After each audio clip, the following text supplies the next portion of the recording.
Hello, and welcome to the Six Figure Developer Podcast, a podcast where we talk about new and exciting technologies, professional development, clean code, career advancement, and more. I'm John Calloway. I'm Clayton Hunt. And I'm John Ash. With us today is Lana Lux. Lana is a UX designer and game developer based in Toronto. Currently, she's working on Strain, an apocalyptic pandemic survival game. Welcome, Lana. Hello, thank you very much. So, Lana, would you give yourself give us a little introduction to yourself? Maybe sort of tell us how you got started in the industry. Yeah, sure. So right now I'm doing solo game development. I work for myself. I make games and I publish them on Steam. I use Unity and C# to make them. I make the assets in Maya, 3D stuff. And my background is kind of unrelated. I did start in kind of graphic design, which led to learning web development. I started with front end and then ended up learning some back end development. Then I ended up specializing in user experience design. So I didn't do too much development for a while.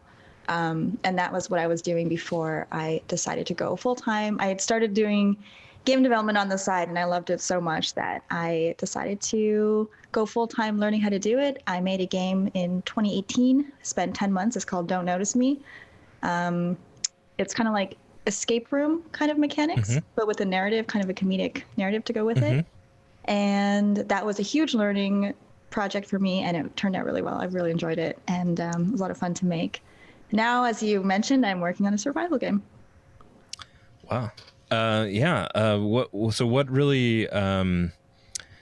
What really moved you into game development and sort of gave you the guts to take on a game there?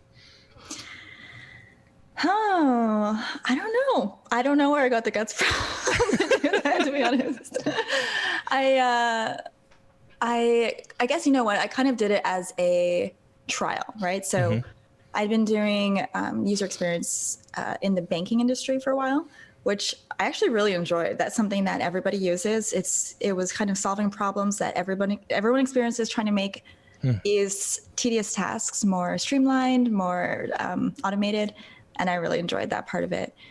But I knew I wanted to do this for a while, so I kind of saved up and prepared, and I gave my job 3 months notice, and wrapped up the project I was on there. And I was like, okay, I'll do this for a little while. We'll see how it goes. And if it doesn't work out, we can go back to user experience. At least I gave it my full attention, because doing it on the side was just, it was too hard to balance a full-time job and learning. There's so much to learn with game development. So I wanted to be able to do it, focus on it and really actually give it my attention. So I did as a trial. I started streaming while I was doing it, and I got so into it. I haven't even stopped to think about if I want to go back. I just have been learning, and I feel like I have barely even scratched the surface. That's so cool. That was 4 years ago. Yeah, that's so cool. Yeah, awesome. How long were you trying to do game development as just a side thing or a hobby thing before you dove off the deep end? A while. So even when I was a kid, I learned JavaScript when I was about 12, and I thought it was really cool and really fun. I was making things like Mad Libs and sending to my friends, and just little simple stuff like that. And I kind of touched on different approaches. I did a few Flash games. I made some really simple Flash games, and they got really popular. So I put them on a website, and I just put on some ads beside them, and that was generating income passively. And I thought, hey, if I can do something that took not very long and that can generate revenue, maybe if I make something more involved, it can become a full-time thing. And that encouraged me, definitely. And I started doing stuff on the side, kind of figuring out what I wanted to do. And I think it's once I started using Unity and doing things in 3D, which was kind of always my dream to do it that way. That's when I was like, okay, this is what I want to be doing. This is, there's a lot to learn here. And that was a point where I couldn't just do it on the side anymore, because there was just too much. It felt like that anyway. I mean, I could have done it on the side, but I wanted to focus. So do you think your graphics design background helped you in that transition to 3D, or even in either situation, I guess, the 2D animations and that sort of stuff? That's a good question. I think that there's definitely I have an artistic side, something that I've always enjoyed drawing. I enjoyed finding the right balance and colors and that kind of thing when it came to graphic design and user interface design.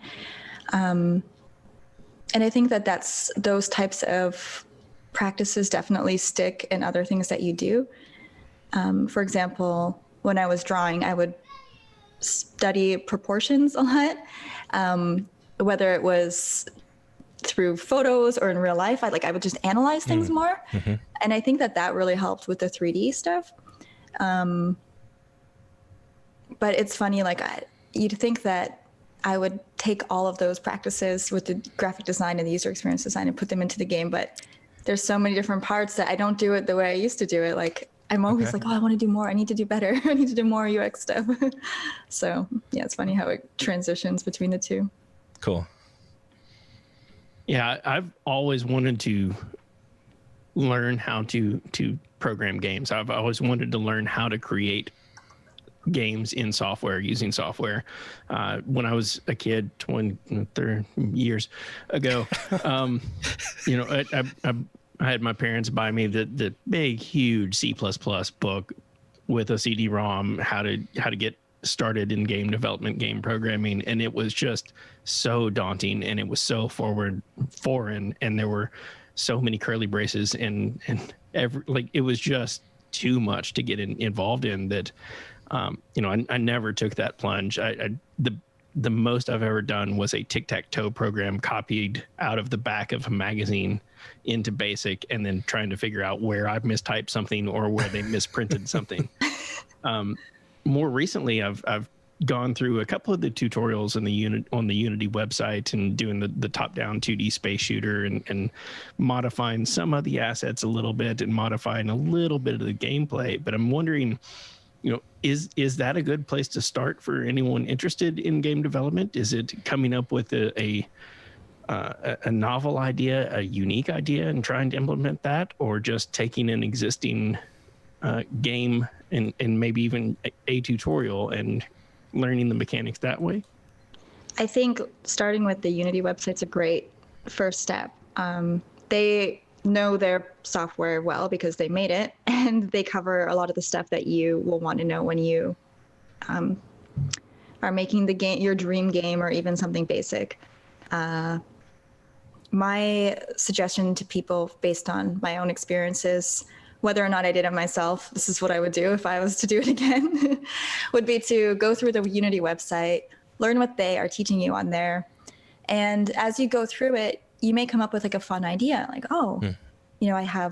can do A, B, and C. If I put those three things together, I can make a little hide and seek game. And then practice putting those skills that you learn into mini projects so you can stay excited about it. Because I find when I'm doing programming tutorials, if you just learn and you're like, okay, now A equals B, it's not as exciting. So if you can give yourself those little wins and put it into practice, I think that's a really great way to reinforce the learning that you're doing. And then just very slowly increase the depth of the project that you're making and the scope of the projects that you're doing. I've heard of one person said, do a game that takes 1 hour. Now make a game that takes 1 day. Then make a game that takes 2 days. Then make a game that takes 1 week. Then make a game that takes 1 month. And slowly, so that you don't end up getting too overwhelmed with things.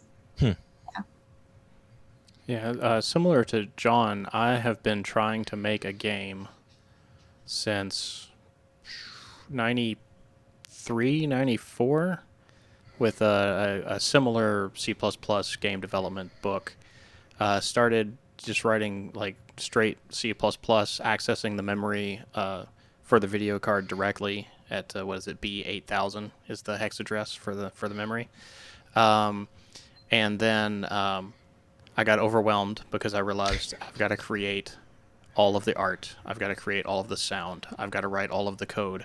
The code that's written in the book doesn't work, so I have to fix the code that's written in the book. And I kind of stopped for a little while, and then you hear about this framework or that library or whatever, and I pick it up again. So I've tried writing a game in C++. I've tried writing a game in Pygame, in Java, in C Sharp, with Unity. Now I'm making a game engine in Blazor. And I've tried Monogame as well, which is that's what my game engine's going to be based off of. But chances are it won't actually go anywhere. Like I might finish it, but then I won't be able to make a game because all of the assets and everything. Now you have a more or less an artistic background with the UX and everything, but is there any part of a game that you have felt unqualified to complete, or you could do it but you wouldn't be happy with the results? And if so, what do you do when you hit that wall?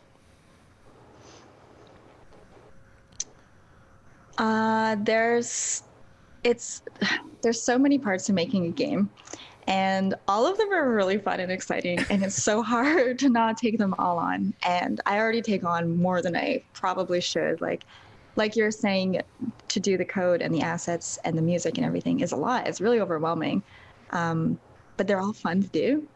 So, like one thing that I think is something that I have to really force myself not to do is the music, because I used to do music as a hobby, and that's something that's really fun to do. And I'm really picky about the music that I want to put in the games. But I also have an appreciation for so much that goes into it. Like it's as big as some, to do a song can be as big as a game, depending on the song in the game. And so I really have to stop myself and be like, okay, you need to just focus on certain parts of this. And I think that music, voice acting would be a big one. Mm-hmm. Those are things that I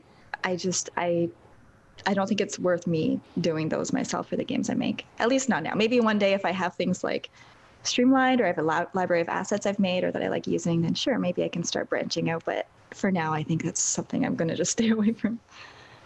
So do you contract those out, or how do you, like say you had a character in your game that needs a voice, but you don't want to do the voice for whatever reasons. Mm-hmm. Do you contract that out? And if so, where would you go for that? Yes, I contracted out. It depends. So for art, I really like ArtStation. There's some incredible talent on ArtStation. I've hired a concept artist there. I've hired, I can't even remember, but there's like 3D art, there's texturing, there's animating, there's 2D art. It's incredible amounts of talent there, and it's a great place to find people. Often people who are on there are, I think they can even say if they're looking for work or if they just kind of want it as a portfolio. So ArtStation's probably my favorite place to find artists. There's also, what's the website? Upwork, I think they're called. I'm not sure I know they changed. Yes, they used to be Elance. Now they're Upwork. That's a great place to find talent as well. And I'm lucky that I either know people in person who are my friends who I've hired, or people who come across my stream and they say like, hey, are you looking for these kinds of things? Here's what I do. And I'm like, oh, actually that sounds like it would match what I'm looking for perfectly. And then we work something out. For music, I also go to Audio Jungle to find like the less important songs I would get from Audio Jungle. And but you can find exactly what you want on there. There's so much as well. Yeah. Yeah, and you mentioned your stream. I think that's probably where I came across your work as well, is live streaming on Twitch. Mm-hmm. Being confined to our homes these days and working remotely, I find that I watch people doing work on Twitch. I watch developers. I watch game developers. Anything remotely related to software in some form or fashion. Even bald-bearded builder, who is more or less just a comedy show these days. We love him and give him a lot of grief, and he enjoys it. But I'm wondering, it seems like you you get so much done. You have a path. You have an agenda for the day, for the stream. What approach do you take in this game? You've already released Don't Notice Me. You're currently live streaming, working on Strain. Do you start with the game concept and world creation and that user experience that the player has, and then build out from there, whether it's physics and boundaries or do you focus on assets, or do you take a break from one and jump into whatever is more attractive to you at that time? Yeah, I do like jumping back and forth. It's kind of nice. Sometimes I just really need to, like, for a while I was working on characters, and that was, I mean, characters take a lot of work. There's a lot of parts to them, and they require a lot of attention to detail. And after a while working on them, I couldn't wait to go back to coding. And sometimes after programming for a while, I'm stuck. It's nice to just take a break and do something creative. So I love that I'm able to go back and forth between them. What I like to do is to set out sort of rough milestones. Like I would like to have it at a point where I can test, the first part of the game. And then I'd like to have it where I can have the graphics ready to make a trailer. And then I'd like to have it where I can release an early access, and like break those down into smaller milestones and kind of have a rough idea of what needs to be done to get to that next milestone, and keep checking back. And then each day I kind of look, or like I go through the game and think like, okay, we want to go to this milestone. I know that I need to do these things. I'll write out a list of what I want to do that day and tackle those until it's closer and closer to the milestone, and then a new set of items each time. Is this something that do you have like a process that you sort of work to put all this stuff together, roadmap it all ahead of time, or is that something that you just sort of keep in your own mind and have a general idea of where you're going? I need to work on getting more organized and having like a very solid roadmap. Sure. It's such a huge undertaking to do these games that it can be a lot to organize. Like I wish I had a project manager for the game, just for myself, just to manage me. That's something that I haven't had to do much of for a while. So I miss having like a project manager who was like, okay, here's your task, here's the next thing, work on these, by this week. So I really have to develop that skill of managing my own projects. Mm-hmm. I do kind of have like a rough idea, and I do have it written down. But then I also have that UX kind of voice in the back of my head being like, yep, you should test each step, and you should make sure that if you're seeing big like warnings, like people are really confused at this point and they should know what they're supposed to be doing. That's like a big that like I don't want to continue until people know what they're doing. And actually Don't Notice Me was meant to be just a small game, but I kept putting in front of my friends, and they were like, oh, like I want to know more about the story. Like, where's this? Like, why am I doing this? Or they'd say like, I don't get it. Like, there's so many different numbers. I don't know which is the clue to which puzzle. I'm like, oh, I need to do the puzzles like as shapes, or as, I don't know, emojis, or as like a phone pattern, or like, I just, these things made me have to redo a bunch of stuff. And these are takeaways that I'm slowly learning as I make the games I make. What kind of things I can maybe test before I go into the detail that I do, or practice kind of how the prototypes should look, how to fill them in. I try to start with low fidelity and flesh them in as I have a better idea of what's fun and playable, but it can be hard to figure that out sometimes, and I'm getting, trying to get better at that. Yeah, actually, so that was one of the things I was wondering is like, what is there's got to be some, I have no idea about game development, and it's such a, unlike these guys who, thought that they could, develop a game and set off. I just sort of wrote myself off from the very get-go and said, this is way too challenging of a thing. So there's no way that I could even approach this, but it is something that is so fascinating. And what is interesting to me is like there must be some sort of like, I don't know, we would call MVP, or like very base minimum element of that sort of meets your idea. But what are some of those things, and how do you work on achieving that, the like sort of minimum characteristics that you want in that like meet your game's concept, and then flush in the details that actually make it the experience that it is ultimately? Yes, I'm familiar with doing MVPs from user experience design. And again, this is something I've got to learn, is using those skills and those kind of principles of design and planning, and applying them to something like a game. I have heard something in the gaming world called, instead of MVP for minimum viable product, it's minimum lovable product. Because in a game, sometimes it's different from, for example, a banking app where you need to do certain things on your phone or whatever, Yes. and you need to make it work. Like a game, there has to be an element of fun. So you can't just cut out, we'll just get rid of the crafting system because, but like that, maybe that's the fun of the game. Do you know what I mean? So like, Right. that's hard to figure out. And I have ended up doing things where I'll test it. I started with something simple. I had like a running game within a few weeks. And I'm like, it needs combat. It really needs crafting. And like, I ended up kept like adding to it, increasing scope.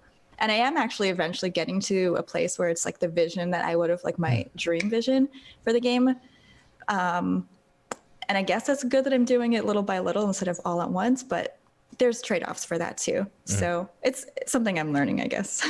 Yeah, Okay. there's not really any AAA banking products out there, and AAA game suitable translation to the banking industry, I guess, right? No, I mean, typically what you would do is you make a prototype and then like you test that. And I think the next step would be like a vertical slice of the game. So like you have the art, it's just a small part of the game rather than doing the whole open world. It's maybe one level. So there is like traditional ways to do that, but I think even that can be different for an indie developer if your game is only the vertical slice, or, it's kind of different. So getting used to that. Yeah. How sacred is the initial game concept to you? Like, have you you wake up in the middle of the night and you're like, I have the best idea for a game ever, and then you start to make it and you end up with a completely different game than you started? Or do you like hang tight to that original idea? I like to come up with guiding principles. So, for example, one for me is this game fun for me to play even though I made it? So if it's not fun for me to play even though I made it, I think it's going to be hard for me to continue to tell if other people are going to like it. And it's going to be hard for me to stay interested in making it. So just adding a sense of randomization or procedural generation in some elements, having different endings or different paths of the story, things like that. I think that can make it interesting for me to continue to play even as I've made it. So having these principles, I think another one would be like something that I'm actually proud of having made. So I think that these are maybe too vague because I end up making this game that's really big because I want it to be all these things. I want to be, so it's hard to also stick to that. But as for the original vision, I mean, I knew I wanted it to be, I did have like a good concept in my head of what I wanted to be, like a vision of what the game would be.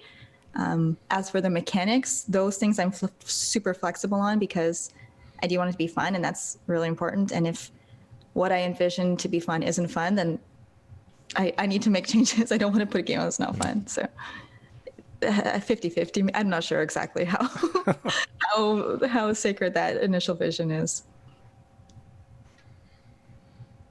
And you had mentioned a couple of different ideas in game design and game development.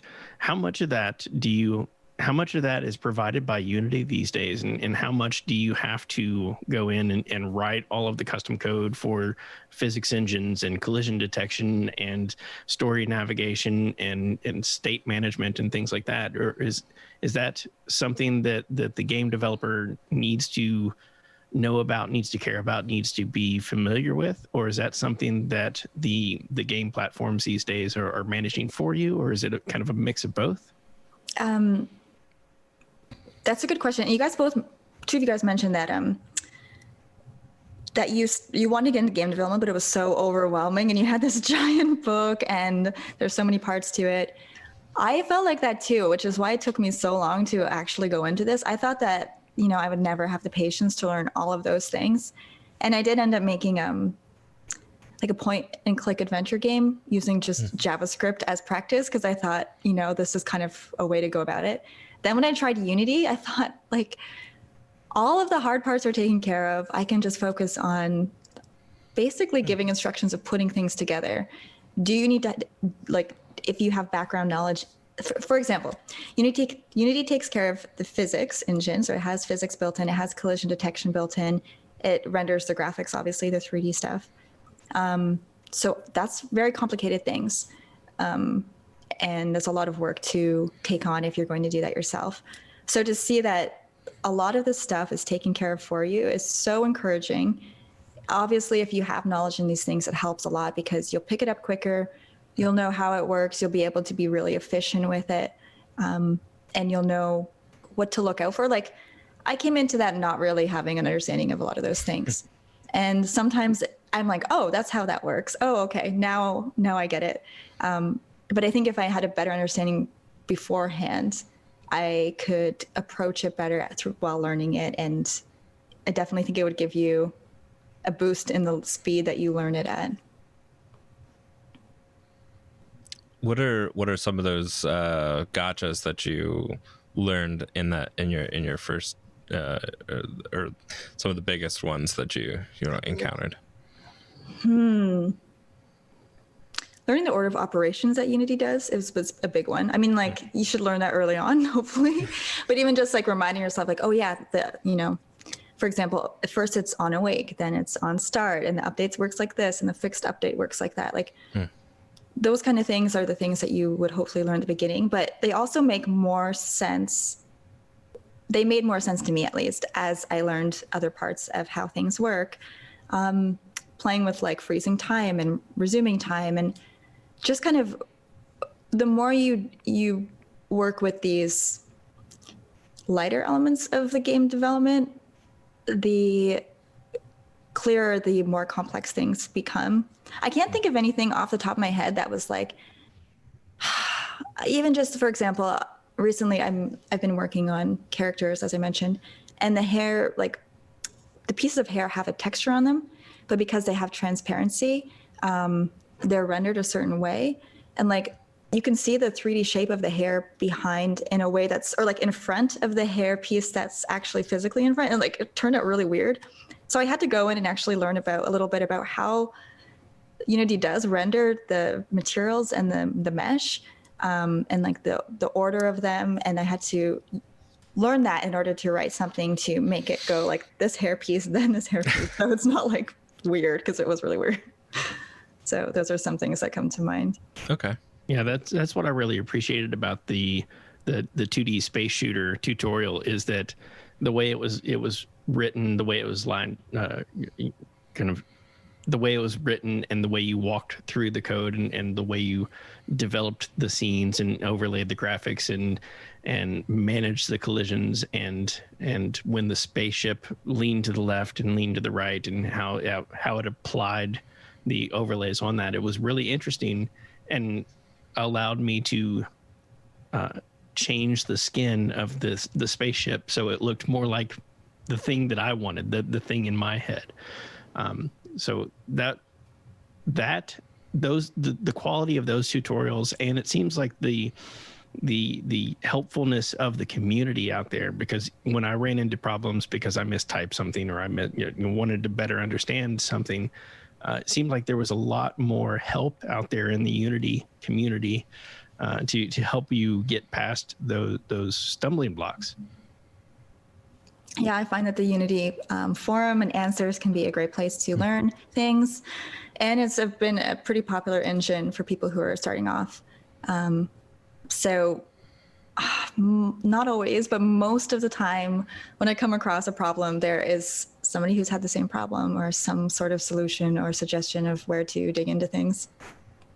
And I got to ask, did Strain come first or did the pandemic come first? Did you get the idea from the global pandemic? The pandemic hit, and I was actually making a game about somebody with agoraphobia.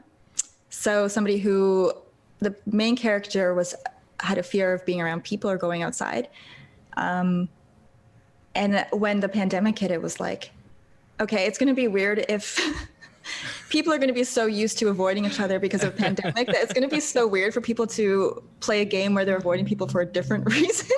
So I was like, maybe I can lean into this and convert the game over to something that's people will be understanding in a better way. So I ended up switching it basically right after I heard the news, before lockdown started. You could almost make a more challenging game right now by making a game where like you had to go stand in a crowded area, like with just people without masks on. That's a fun idea, actually. Yeah, watching television and movies these days with from a year or two ago, and people are standing next to each other. I'm like, what are you doing? Where's your mask? What is the craziest thing or most amazing thing to you that you've done in your games, like writing custom shaders or physics or something that you thought was like super challenging, but you managed to do it? Everything is amazing. I'll take that. No, there's a lot of things. But honestly, like every day, I'm like, oh my god, I can't believe that wasn't that hard. Like I said years ago, I avoided it because I thought it was going to be way over my head. And every day I'm learning, and every day I'm like, that's really cool. I can't think of anything specific. Let me think. Actually, you know what? You know what's a really cool feature of Unity? That I didn't realize how powerful it is and how cool it can be is the Nav Mesh System for enemy AI. So, I mean, it can be used for a lot of things, but basically it calculates paths so well, and you can put up obstacles. And while it's very powerful, there's a lot to it, and I'm still trying to wrap my head around all of it. But you can have characters that will move around, or items that will move around in the game and go towards a point, and you can use this to do really complex things in a really believable way, and using that has been really cool. That's a nice feature. I wrote an A-star algorithm one time, and it was slow. I mean, it worked. I got it to work, but it was extremely slow, and the code was super complicated for probably no reason. So the fact that they have built in something that will, effectively do A-star or whatever fancy algorithm they're using, that's really awesome. Yeah, it's been really helpful, really fun. And you mentioned that that Don't Notice Me, that you've been publishing to Steam. What's that path like? Is that an easy thing to accomplish? Is that better or worse, or just different from trying to get on one of the like Xbox or PlayStation? I'm not even sure what would be involved in going that route. I would say for me, it's been more complicated than getting into either the Apple App Store, and more complicated than getting into the Google App Store. And then there's also Itch is another one for games, which is very, very easy in comparison. But I do think that Steam is a big marketplace. A lot of gamers go on Steam. It's a great place to distribute your game and a great place to market it. There is some complexities behind the scenes that definitely took some learning, and I think you get more familiar with it the more you use it, and it becomes like less, they're maybe not as intuitive as I might have hoped for. So getting it to work the first time sometimes can be confusing, but then once you get used to it, it's not a big deal. As for publishing my game, I actually, the game I'm making, because it's about a pandemic and because I tried to put it on Steam like a few weeks after it hit, they did not allow me to publish that. And they want to see like pretty much the full game before they are willing to publish it. So that's been a bit of a hurdle for me, obviously. But I do kind of understand why they would be cautious, because this was, I put it up like like almost right away because I was like, really excited. So I think they were just trying to be safe. I kind of understand that. Yeah. So has that impacted you? Because you've mentioned early access and getting feedback and whatnot. Do you use that publishing platform to do that, or is there other means and other channels that you've found to be better? I would have loved to use that for that purpose. Like, one cool thing that you can do is give people keys. Mm-hmm. First of all, the biggest reason I would like to have had it up early is to collect wish lists, so that anytime somebody's interested, I can direct the traffic to the Steam page. And most Steam users, if they're interested, will wishlist a game. And that way, when it comes out, they can get an email about it being released. So I haven't been able to collect wish lists, which is the biggest issue. But it is a minor inconvenience that I would have liked to also been able to send keys to the testers so that they can just download it on their Steam. It's like just like any other regular game, except it's not public. So that's a really cool thing that I would have preferred to do, but it's not required at this point. Maybe once I'm closer to release, I can start doing that. So, yeah. Okay. What other resources might you point me to? We've mentioned some of the Unity documents pages, the tutorials there. Are there any other resources you can think of that people who are trying to get into gaming, that are trying to get started, that you could just sort of direct people to? Yeah, there's so many, which is really cool. There's obviously a lot of information on YouTube. Lots of courses or like playlists, which are kind of act as mini courses. There's lots of very specific topics covered. I also really like Udemy is great for learning. I do find that because I think that there's a little bit of regulation on the courses that they do there because they are for sale. They tend to be a little bit more, I don't know, they're a little bit more refined than YouTube. Like, you may get a real way better on YouTube, but it's hard to know what you're going to get with YouTube. Whereas with Udemy, there's still, you kind of don't know, but they're cheap enough courses that you can get a few of them. You can try them out. You can do a bunch of them. They're usually, 10 to 20 hours or so. Eventually you go through a few different courses and you can pick up different tips and practices from different people in a way that can be cheap and really helpful. Okay. All right. What has been helpful in your career that you might share with those just getting started or looking to level up their careers or get into gaming? That's a broad question. It depends what they want to be doing with their career. What I'm doing, I think, is, I don't know if it's typical, but it's definitely different from if you were going to be working for a studio. Usually when you want to work for a studio in gaming, especially the bigger ones, they usually want you to specialize. So you're either not even just specialized in development versus asset creation, but even more specialized within those roles. So you might be like an AI developer, or you might be, I don't even know the different roles because I haven't really looked into it, but, or for art, on the art side, you might be like a character artist, or you might be a UVer or rigger, or animator, or concept artist. So usually if that's your goal, it's best to specialize, figure out kind of what you want to be doing and get really good at one thing. But for smaller studios, or if you want to make your own games, you end up learning a lot of different skills, have a more broad skill set. And then it doesn't hurt to do that as a hobby, learn all of them. And then you can kind of be like, oh, it turns out I really like this one part of it I never realized. And that's what I'm going to focus in on. So I think learning a bunch of things a little bit is a great way to start off, and you can decide what you want to do from there. Cool. Where can our listeners go to follow you and keep up with what you're working on? I stream pretty much every day on Twitch. It's twitch.tv/Lana, LANA_Lux, LUX. And that's probably the best place to find me. Perfect. All right. That is the podcast episode. We will start to wrap up here. Chat, just hang out for a few minutes. We're going to do the wrap up here and continue the conversation. Lana was kind enough to agree to continue the conversation after the podcast episode recording. So we will continue that, and we will maybe ask some additional questions once we're over there. So with that, thanks, Lana. I really appreciate you coming on the show. Oh, thank you so much for having me. It was really fun to chat with you guys. That was Lana Lux.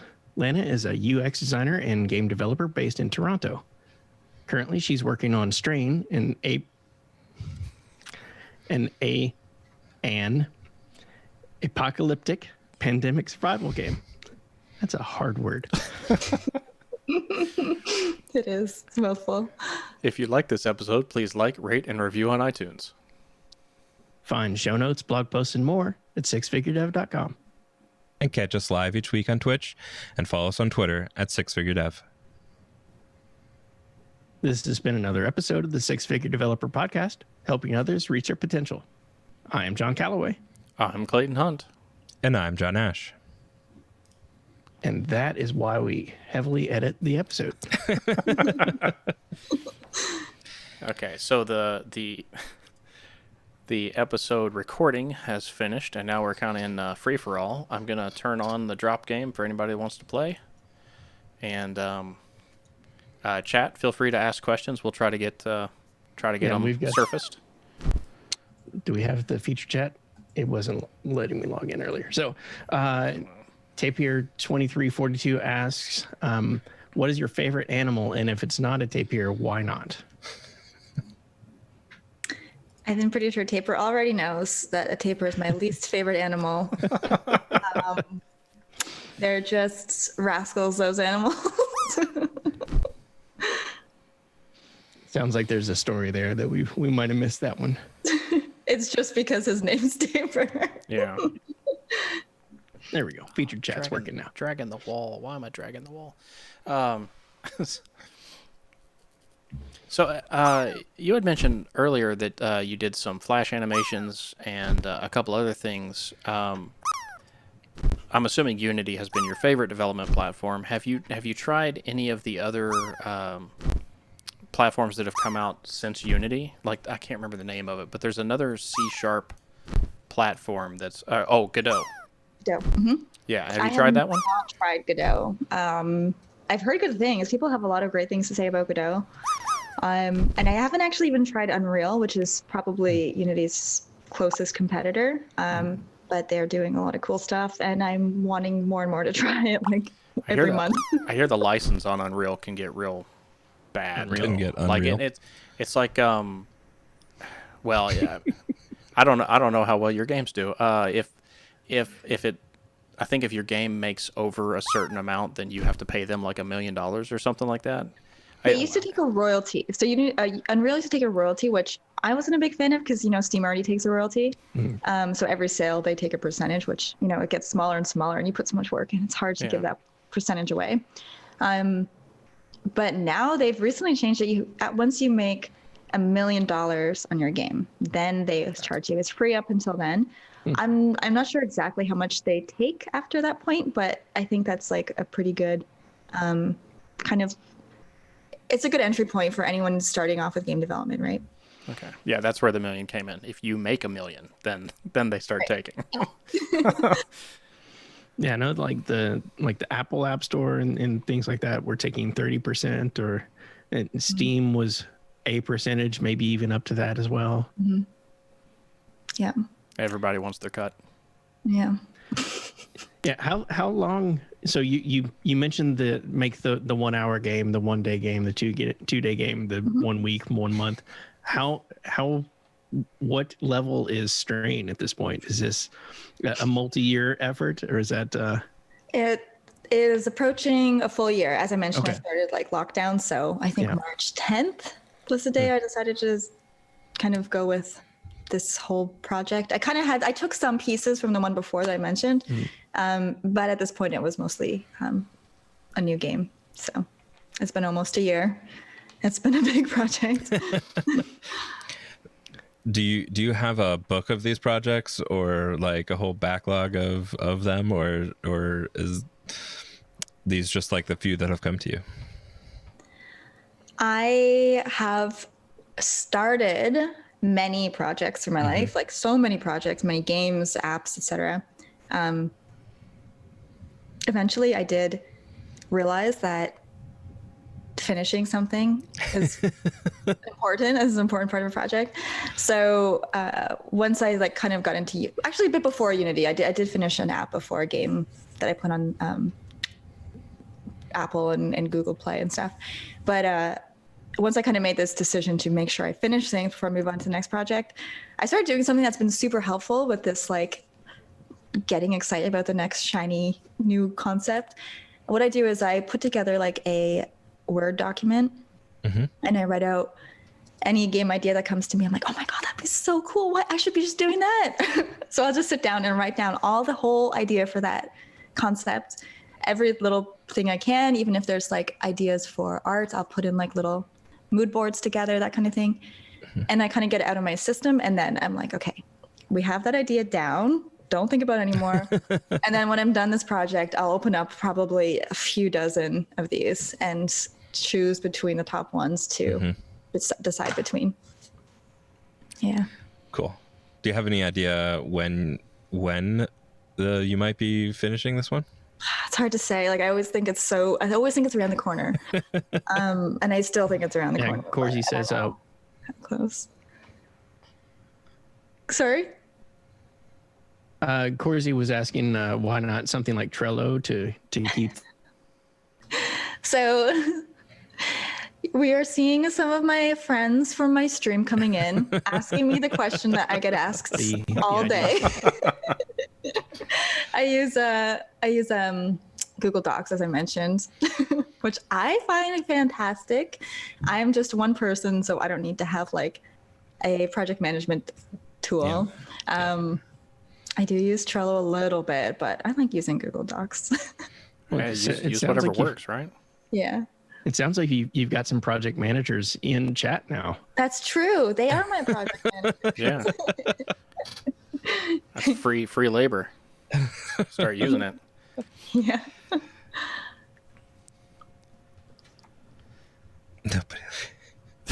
With the lockdown, do you feel that you're as productive, more productive, less productive? Like, is that an escape for you, or does that, like, how are you dealing with that these days, I guess?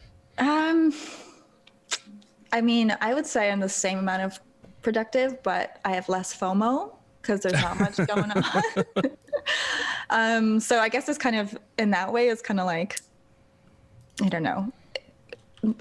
I enjoy the work more because I don't feel like I'm working too hard, because I'm like, oh, I'll take the day off. I'm like, I don't really know what to do. I'm in Toronto.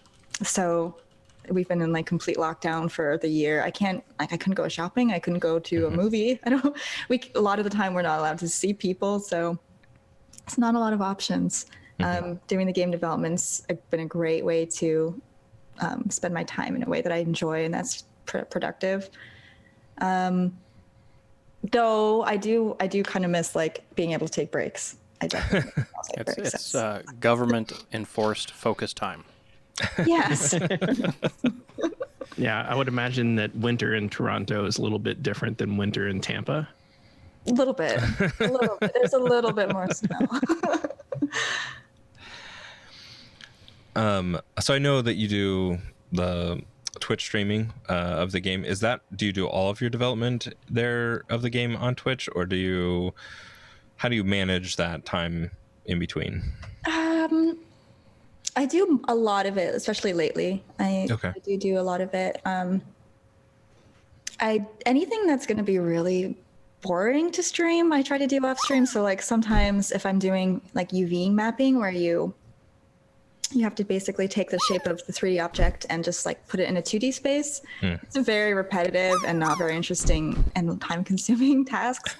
So sometimes I do it on stream and we'll like have conversations during it. But sometimes I'm like, okay, I'm bored of this. I'm gonna do it while I watch a TV show or something, like listen to a podcast. So that kind of thing I'll leave for after stream, or learning. Like if I need to learn something, I think it's a little bit easier to watch a tutorial or like try and fail a bunch of times without an audience. I still do that on stream too, but the majority I prefer to do off stream. See, instead of failing 80 times, it's only 5. So yeah, shorter periods of time. Ash has been focusing on DevOps these days. He could just stream modifying YAML files all day long. Everyone loves modifying YAML files. I think he should. Get some chat time in.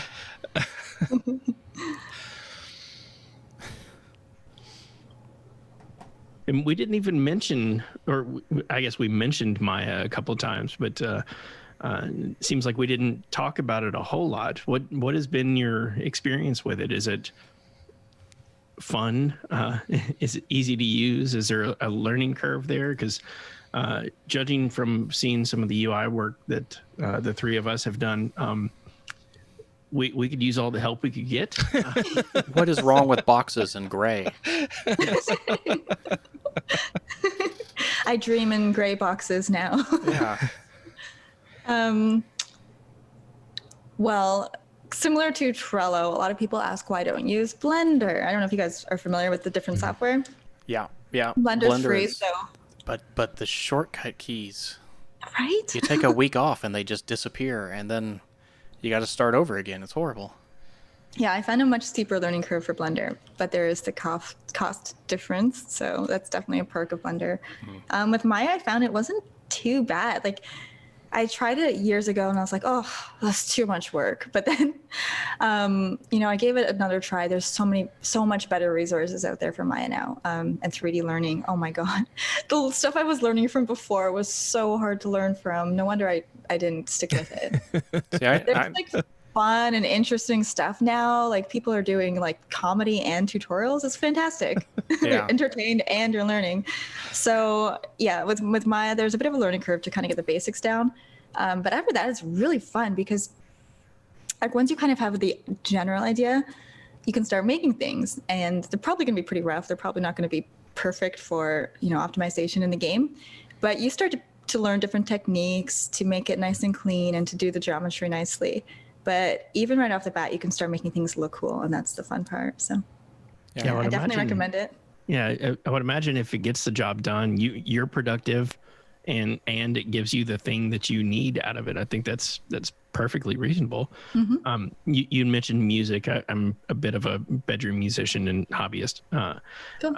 Years ago, I was learning a software program called Reaper that allows you to modify sound recordings when the industry has really adopted Pro Tools as the go-to. So I imagine it's similar to that there are a variety, like an enormous variety of recording and audio editing software out there. But of course you could go with whatever you are productive with or whatever you learned on and know how to use. Yeah, absolutely. I think the big ones all have, unless you're doing very, very high level work, there's very little differences between what each program can accomplish. So I think it's fine to use any of them. Yeah, I'm not doing orchestral scores. If we got to use the tools we know, then I need to break out 3D Studio Max 2.0 from 1998 because that's where I cut my teeth. That's where I'm familiar. I mean, that's an industry standard, 3D Studio Max. Yeah, it's also. I don't know about the year, but well, it's also very expensive. Yeah. And Blender is super powerful and free. It's just my word trying to learn all the shortcut keys. Yeah. I mean, so my problem, and again, I can't say this extends to games, but I would imagine it would. But I set out to work on a little fitness tracking app, and 36 hours later, I had a logo designed because I'd been fiddling around with an image editing software, right? So, and I had zero app done. So this is effectively why I say I don't know that I want to go down the game route. You should definitely go down the game route. it'll have an amazing logo, that game. You can make all my assets. Ash also needs a project manager. Someone to say, stop working on that, fiddling with that logo, and get onto the app. Well, don't be intimidated. You can definitely do stuff. And they're very fun. So I have a similar problem, but no talent to back it up. I cannot get past the mental block of using in Unity, I guess the analog would be capsules. Like I can't go player one as a capsule and I'll just deal with that for now. Like I have to have a player. like an actual player that can swing its arms and walk, or else I lose my stuff and I just can't program that way. There's plenty of free assets available. You could totally do that without having to learn how to make them. Clayton has just rebuilt Dr. Mario over and over and over again. We're doing the game engine thing, and I make Breakout because it's the only game that I can actually make the assets for. Like if we were going to make a real game, I would sit here for hours trying to make an asset. I spent 6 weeks learning, isometric 2.5 2D graphics. And then I didn't even do anything with them because by the time I'd learned them, I was tired of working on the game idea, and I moved on. And then, when I'm ready for the game idea again, I've forgotten how to do the graphics. I think there's a phrase, perfect is the enemy of good. Yeah, it's easy to just get so involved in one small part of it and then lose focus for sure. But you can be creative. If you just want to do a simple graphic, you could make a game, or if you want to get really detailed, you could do a very small environment, or you could just be creative about how you approach it. It's a game, it can be anything. Yeah, my inner me is very mean. Having pair programmed with you, your outer me isn't much better. My outer me is getting better, but he's still. I'm never as hard on the people around me as I am on myself. You are way too hard on yourself. Yeah. So with lockdown, I have finished Netflix. I watched the indie game movie a couple of weeks ago, and I just I laughed, I cried, I felt sorry for the people that were just living and dying and by the success of their games, and is it that challenging and that gut-wrenching to have given birth to a game like that, and just watching it succeed, and watching the reaction of those that are playing it, adopting it. Yes. Yes. Yeah. Yes, they did a good job, but they used Impossible to encapsulate all the emotions that go into making a game. I think the longer you work on something, the more attached to it you become, and the harder you work on it, you work on it put so much energy into it, it becomes something important, really important to you. It doesn't have to be like that. Doesn't have to be like that, but it is to me. It's something that's very important to me, and I definitely have emotions attached to it, for better or worse. I mean, it would have to be extremely difficult to not be really attached to something that, in this case, you've spent a year on. Oh yeah. I I get attached to the code at work, and that's, nobody even sees that. Yeah. Yeah, for sure. It's a lot. But again, you could do it as a hobby, and when I did it as a hobby, I was definitely less attached to it. You do it every so often, a little bit here and there, and I think that's probably the healthier way to do it. But it's very easy to get so into it, so it ends up becoming like that. Yeah, I've never felt that connected to the forms over data that I'm building. Show some passion, John. Yeah. I've been building the same app for 20 years.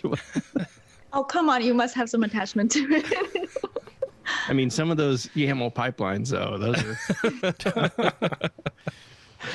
the Docker files. I'm really, really getting in. I know an application that you are very attached to. Yeah, so I have been designing. So I was never much of a role play gamer, but it always looked fun. I've come up with an original idea.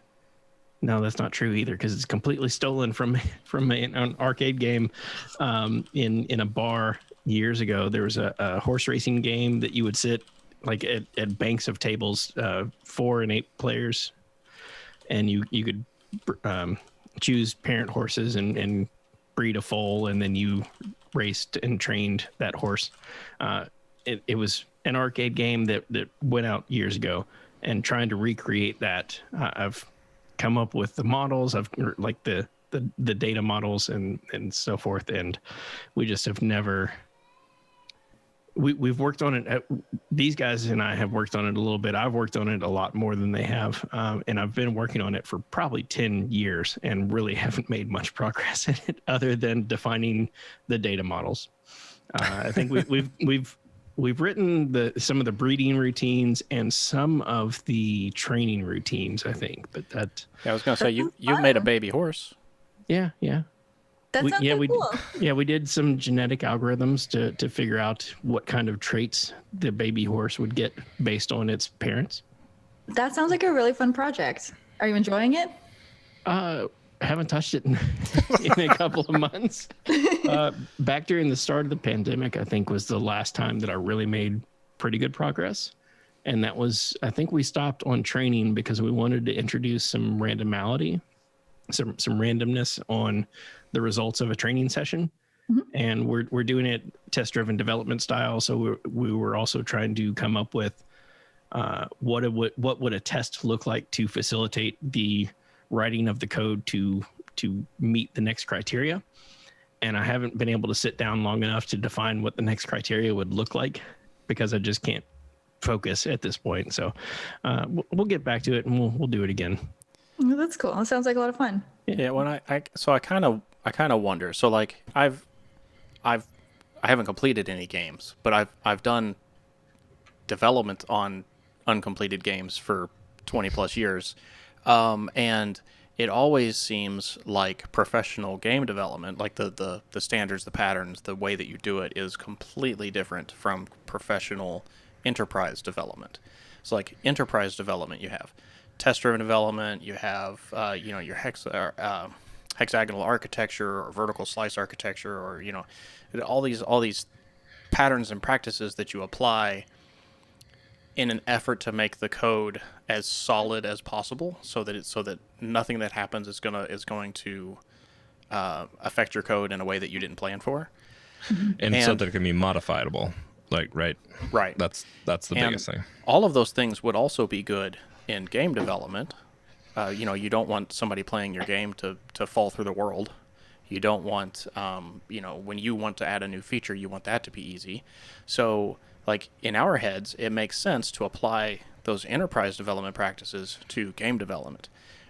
But everything about game development seems to not want us to apply those practices. Like, it's extremely difficult to test drive a video game because the game loop is very unfriendly to that. Like, Unity uses a base class. What's the name of the base class? All your game objects have to inherit from it. Maybe it's game object. The base class of which, sorry? When you create a new class in Unity, it inherits, or at least it used to, inherit from some Unity-specific class, so that it would pick up the defaults for the game loop things, like draw or update or whatever. Uh-huh. I don't know if you still have to inherit, but you used to. I don't know. Chat would probably know that better. Mono behavior. But that. So, because that's a base class, you have no control over it. So writing a test against your Unity class is going to be somewhat difficult. No hard questions. Yeah. So I don't know. I think we keep running into this brick wall because we're like, it has to be testable. We have to be able to verify the functionality in code.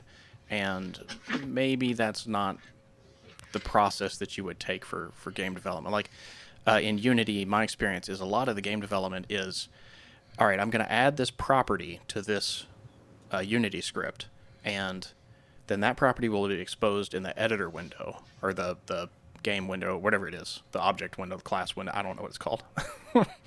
And then I'll just play the game and tweak that value as I play it until I find something that works. And that's a foreign concept to our enterprise developer minds. Have you ever, because you did UX stuff, right? Did you do any development for work, or was it like designer work, or was it mixed? I have no idea. Yeah, I did do, like, how do I put it?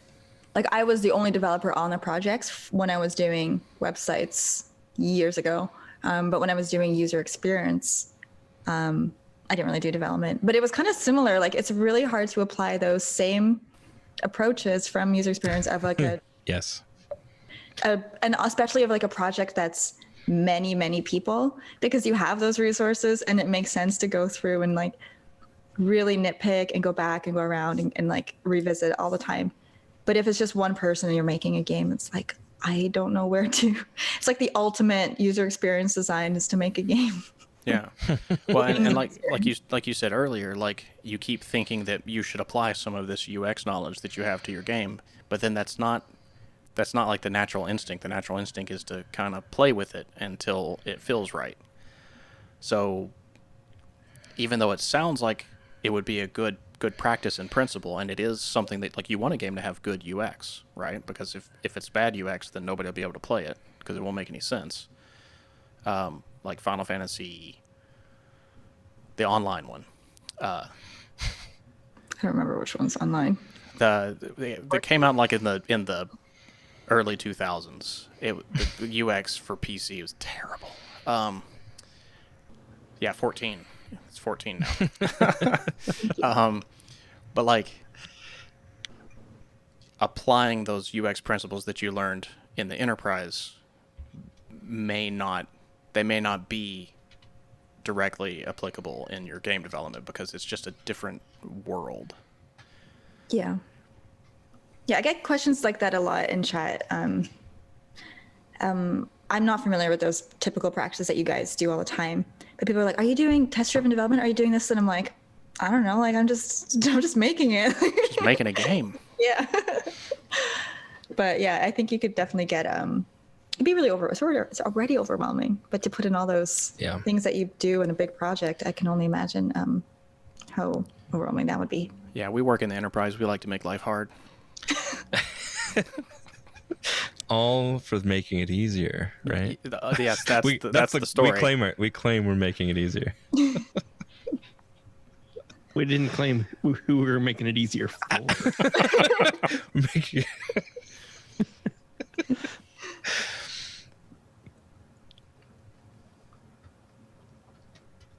Yeah, just read the papers. This is my reading phase. Have you guys been inspired to make games recently with any of the things you've looked at, or by seeing Unity or anything like that? Well, like I said, I'm. Have you? Do you know Blazor? A little. I know of it. I don't have to use it. So it's just a web framework written in C# that runs in a WebAssembly housing. Mm-hmm. So it has interop with JavaScript. So because I like to make life harder, I was like, you know what? I can do JavaScript interop, and I can talk to this canvas, and I can write a game engine. And I shall take the monogame game engine, or API rather, and I will clean room that API. So I'll just take the API, not knowing anything about it, and convert that into a Blazor application framework for creating games in Blazor. Because why not?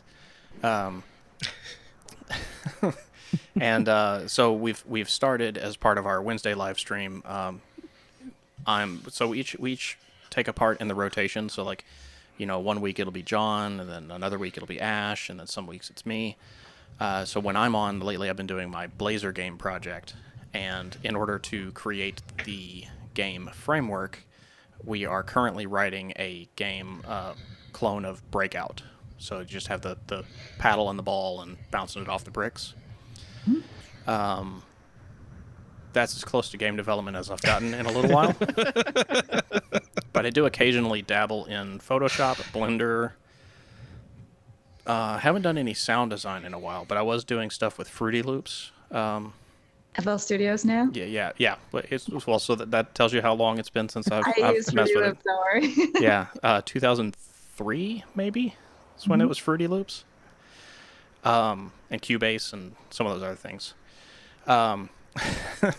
I've gotten into all of it. I've been unsuccessful at actually creating anything, though.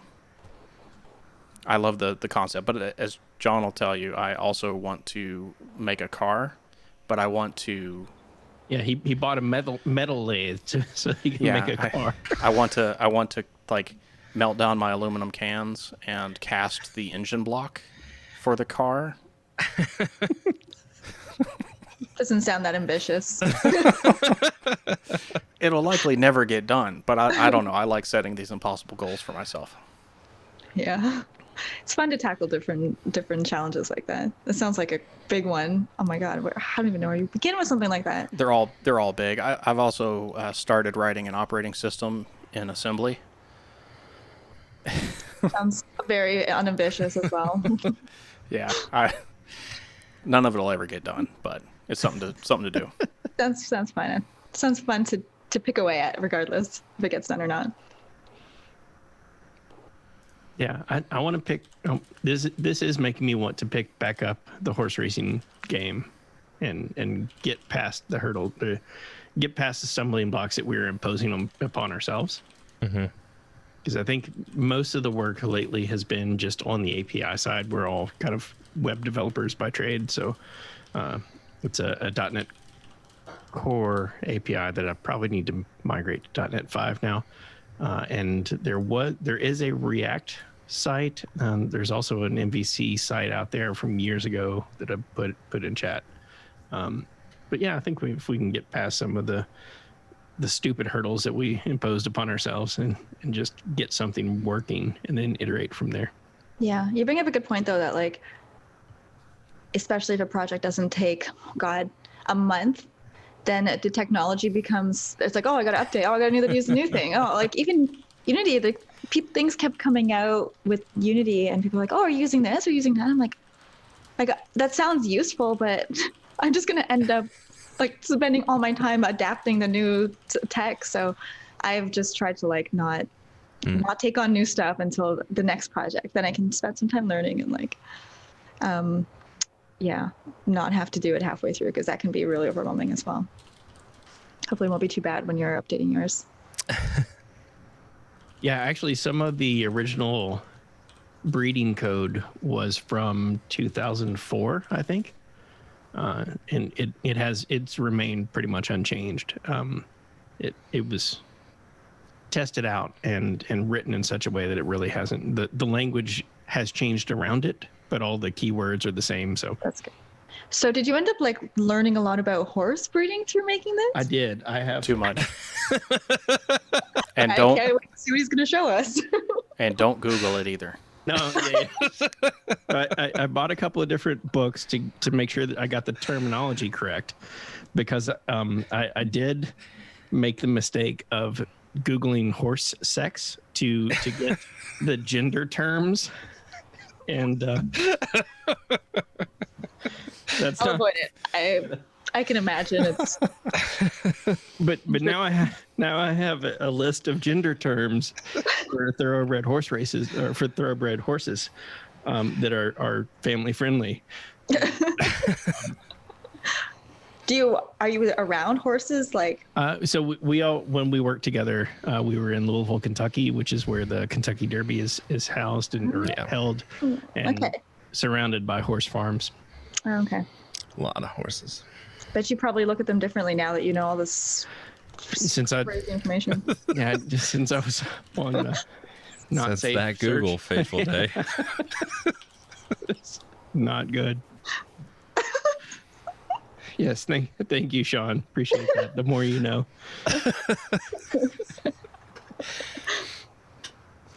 Yeah, no, that was. And then Ash is more likely to launch a rocket to the moon than to make a video game. Yeah, my background is aerospace engineering, so. Really? Yeah. Do you still do any of that? Nope. Now he does DevOps. Nope. No, I do DevOps. No, but some of the things that I have desired to tinker around with is a lot in the area of some of the UAV and all of the autonomous flight stuff. Is pretty cool. So, I mean, that's a really useful crossover. I'm sure there's a lot of cool projects you could take on that. Yeah. touches those topics. That's why I tried. That's actually why I got into computer development. Is I was doing aerospace engineering. I was trying to get into that space, that sector, and all of the companies that I kept talking to, they wouldn't accept me as a programmer or as someone with my aerospace background. And so I ended up switching my major like 4 years out of the 5 years completed, because we do co-ops, and so we have an elongated program. But yeah, no, I right at the very end, and what I was noticing was that there was a lot of the industry itself was like very specialized. So if you wanted to really go into aerospace specifically technologies, you pretty much had to like live in some very specific spots in the US. And I wasn't super keen on that, and really kind of wanted to move in this other direction. I had already gotten into computers while I was doing my aerospace degree, and found HTML and software and Linux, and like was like, oh, this whole world is, and I don't know why I didn't like even think to do it sooner. But then when I finally jumped back into schooling, I switched my major and never finished that one either. But nonetheless, here we are, right? I think it's typical for people to have a less linear path than in the past, because like, especially with programming, because there's some of these things that people can teach themselves, because you don't have to have been like if you go to school to be a doctor, like that's a long time. That's a long time to then be like, actually, I want to do, it happens. But I think that a lot of people teach themselves these skills. Like, I don't know if you taught yourself this stuff, but vast amount of it. Yeah. Right. Yeah. So it's easy to change and kind of go in different directions for a while. So I think that's not I joined the Society of Women Engineers, which is another weird thing, because they needed a web developer, and I was like, well, I can learn how to do that. So yeah, that's how I ended up teaching myself. Oh, that's cool. Did they ever find out? Yeah, they found out. I mean, they knew. Okay. An ally. You're an ally. Yeah, exactly. There you go. I was one of five, or one of, it was like three to five of us that showed up every now and then. But it was a lot. It was a welcome break. I mean, most of my other classes were like all men. Yeah. And then I got to go hang out with some ladies. So That's cool. That's cool they had that. yeah. Cool. Yeah, actually, at a former job, I worked with a woman who had dropped out of the pre-med program she was in to become a developer, and now she's a developer at Microsoft, I think. So, Wow. There you go. yeah. It is definitely a field where it shouldn't matter at all, gender or color or anything like that. I mean, got a brain, can code. Yep. Absolutely. Yeah, I think it's starting to become a little more diverse, which is nice. Yeah, and actually that program was really pretty cool, because we got to help those sort of outreaches. One of the big things that we would do is like the middle school and high school girls in the area, busy doing STEM outreach to them and showing them.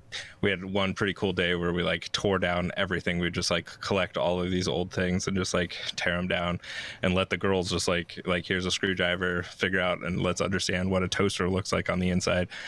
What does a hard drive look like? And they were all broken stuff. But yeah, we did so many different things that way that really helped inspire that curiosity and keep that going. So That's cool. yep. I remember actually when I was a kid, I used to collect broken electronics.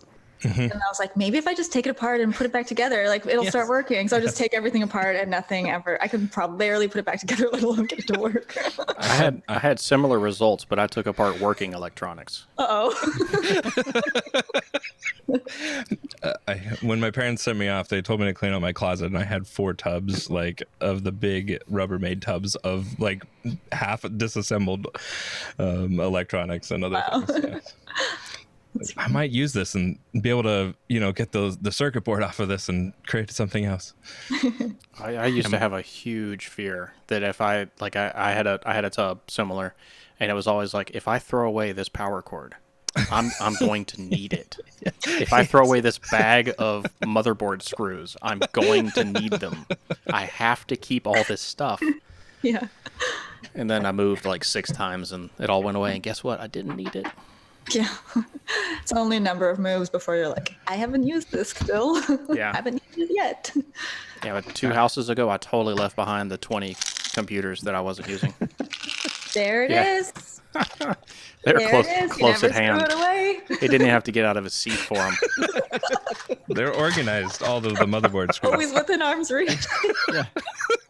You never know. Once he moved his mean- office down to the basement, and that's How many where all his SATA stuff cables was. do you need, huh? Oh my gosh. Oh. Yeah, my mother told a story similar to that she kept around a broken down lawnmower, push lawnmower, because she was convinced that one day I was going to build an airplane out of it. I'm like, I was a child. Why would you think that? That would have been awesome. Kept this for you. Here, I made a lawnmower helicopter. A, that I would do that, and 2, that you would let me do that. It And sounds like she leave, supported you leave me unsupervised and just see what happens. with a lawnmower. You'll be fine. Sounds like she was supportive. That's good. Yeah. Yeah, see, she believed in me. Exactly. You definitely should have put that to the test. So do you still have a lawnmower or? Yeah. Well, we've got like 3 dead lawnmowers. That's great. Well, now's your time. You've got how old is he? 8? Yeah. Let him make a plane or a helicopter or something. Yo. Florida boy. All right, I think we're coming up on time. Want to be respectful of Lana's time, and thanks everybody in chat for hanging out with us. Lana, really do appreciate you coming on the show. We are looking at where are we? We are about 2 weeks out from releasing the episode, so we'll clean up the audio and such, and look to publish it on March 1st, if that's all right with you. That's great. Okay. Then with that, we will be back on Wednesday at 8 p.m. Eastern for live coding, and next week, 6 p.m. Eastern on Monday for the live broadcast of the podcast. Be sure to check out Lana's channel on Twitch and look for the podcast episode in your podcast players. With that, we will say goodnight, everyone, and raid our friend over at Tim Baudette. So thanks, everybody. Have a good night. Good night. Night.